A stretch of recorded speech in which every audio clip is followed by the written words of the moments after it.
Insperity presents the Small Business Advocate Show with Jim Blasingame, brought to you by FedEx, CareerBuilder.com, and Palo Alto Software. This is a copyrighted production of Small Business Network, Inc., all rights reserved.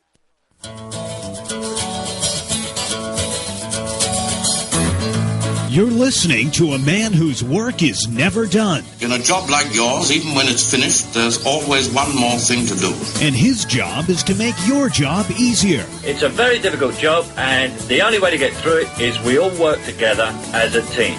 And that means you do everything I say. He's Jim Blasingame, the Small Business Advocate.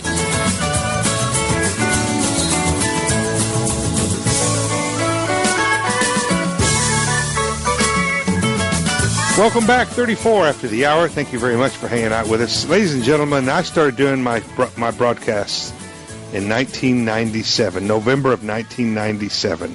And the first day I had guests. From day one, I had guests on my show. I always have had. And I still keep in touch with a lot of the folks who were with me in the early days. But the one who has been with me the longest, who is still with me, is Kerrigan. Karen joined me in sometime around the end of November 1997, and bless her heart, she's been long-suffering, an abiding supporter and friend all these years. As you've heard me say many times before, nobody, pound for pound, nobody does more for small business than Karen and her organization, the Small Business and Entrepreneurship Council, and she's our good friend Karen. Welcome back to the show. Hey, Jim. Good morning. It's good to be with you. Very good. Always great to be back. You too. It's good to have you here. Hey, Karen, let's take a segment and talk a little bit about what happened. What's happening right now, virtually even as we speak. The president and Congress, the Republicans, the Democrats, the Republicans and the Tea Party. We have all these different factions who have their own stake in this budget debt crisis issue, debt ceiling issue. Where do you think we are with all that? How do you think all this is rolling out, and how do you think it's affecting small business? Well, in my opinion, I think the situation as it stands in terms of the content of the Budget Control Act and where we are in the lifting the debt ceiling, and tying the lifting of the debt ceiling to spending reductions is a really good thing. I mean, I think it's historical. It hasn't happened before. It's always been automatic. Yep. And so I think that the Republicans and the Tea Party, and to a certain extent, the more moderate Democrats who are for fiscal restraint and spending reductions, really are winning at this point in time. Now, do we think that the deal, could have been better?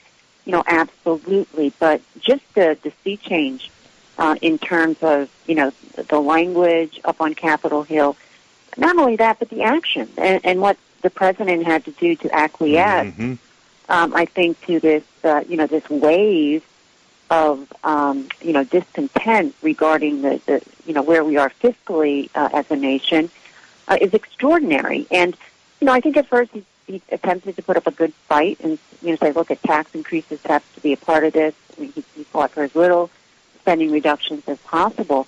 But at the end of the day, the GOP, egged on and, by the Tea Party and others and independents with the major undercurrent have won. With the major undercurrent by what I consider to be highly principled, patriotic Americans, as opposed to some people who call them terrorists. Karen, you don't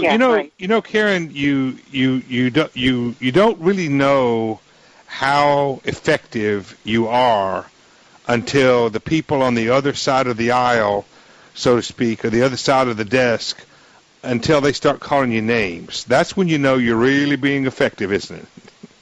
It is. Once the ad hominem and the attacks begin, you've won the debate because, the other side can't really argue on the facts. Right.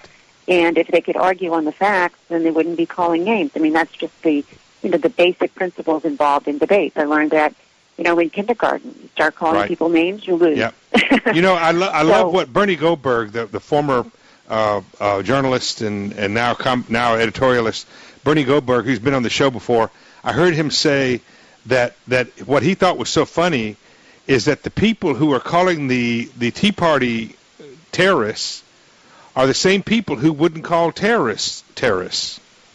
Oh, yes, that's right. Isn't that funny? Yes, no, absolutely, He's right absolutely, about that. quite ironic. So, but Yeah. the thing that I've always said about this kind of a scenario with regard to the way things are turned, the extraordinary sea change as you mentioned a minute ago, what I've always said about this kind of thing is, you may not like the number or the answer, but you gotta like the trend. No, I agree absolutely, and the trend is very good. One Jim from Karen, hold on to that thought, because I want to get your full thought on that. We're going to take a quick break, folks. I told you we'd get smarter when Karen joined us. Right after these messages, 20 till, right back with Karen. I'm Jim Blasingame. Stay with us. But if I ever caught you running around, blowing my money all over this town, then I wouldn't be doggone. Hey, I'd be long gone. Insperity presents the Small Business Advocate Show with Jim Blasingame, brought to you by FedEx, CareerBuilder.com, and Palo Alto Software. This is a copyrighted production of Small Business Network, Inc., intended for the private use of our audience. Except as otherwise provided by copyright law, all other copying, redistribution, or publication without prior written consent is prohibited. All rights reserved. Prohibited. All rights reserved. Prohibited.